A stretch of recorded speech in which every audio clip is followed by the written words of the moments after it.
B Marsh Boxing back at it with another post fight review.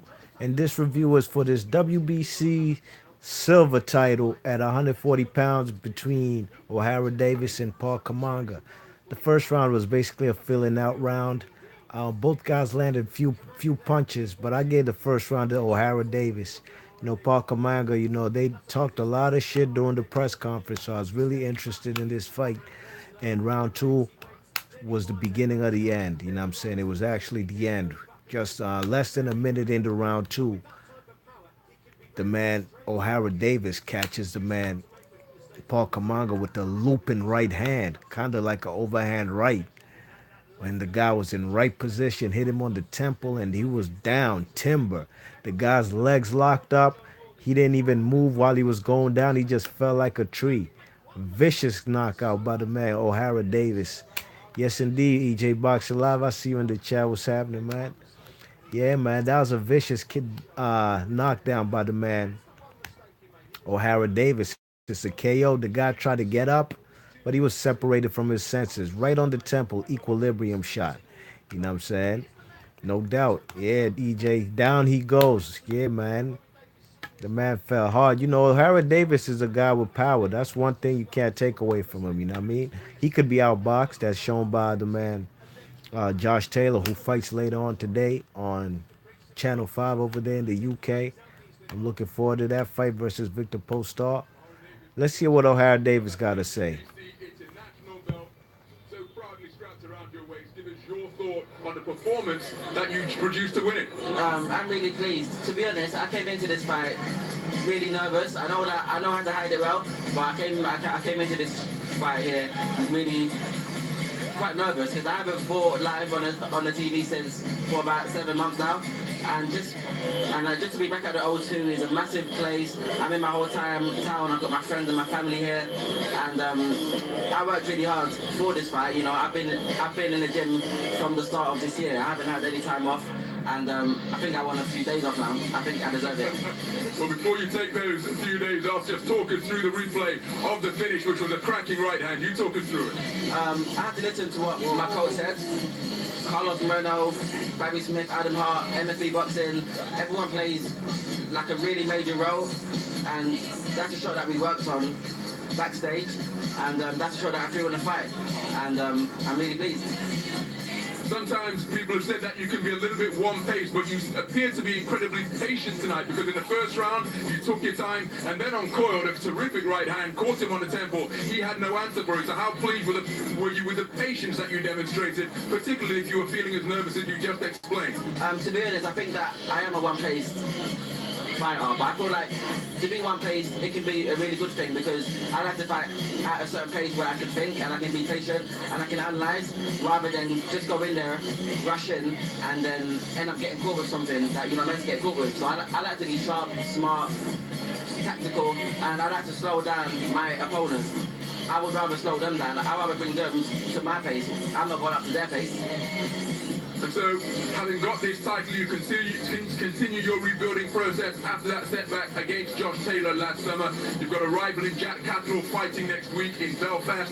Terry Flanagan just lost in his world title bid.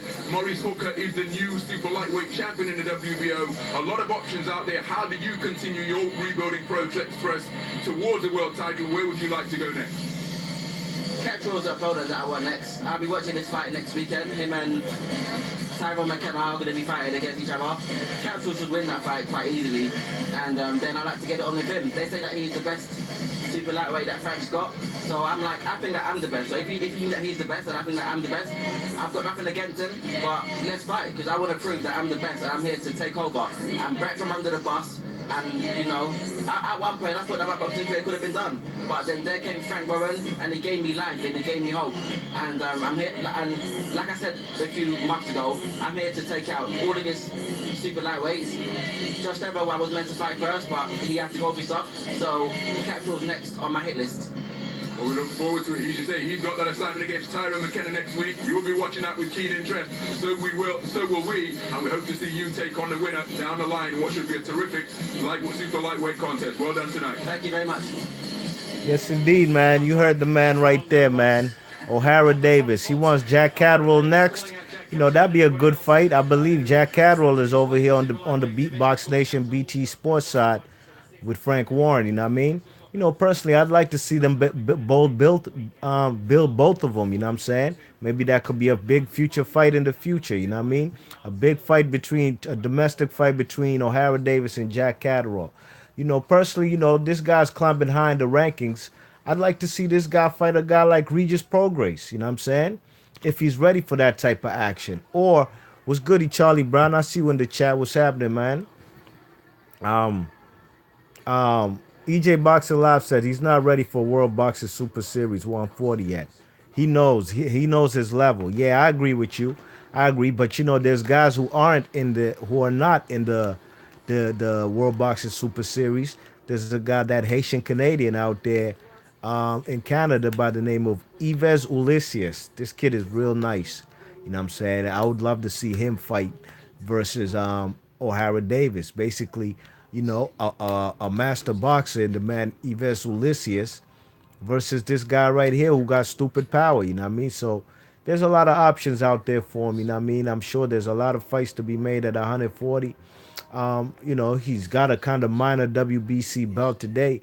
So we shall see what's lined up for him in the future. You know what I mean? You know, Regis Progress is ranked high in the WBC. I don't know what this guy's ranking is right now.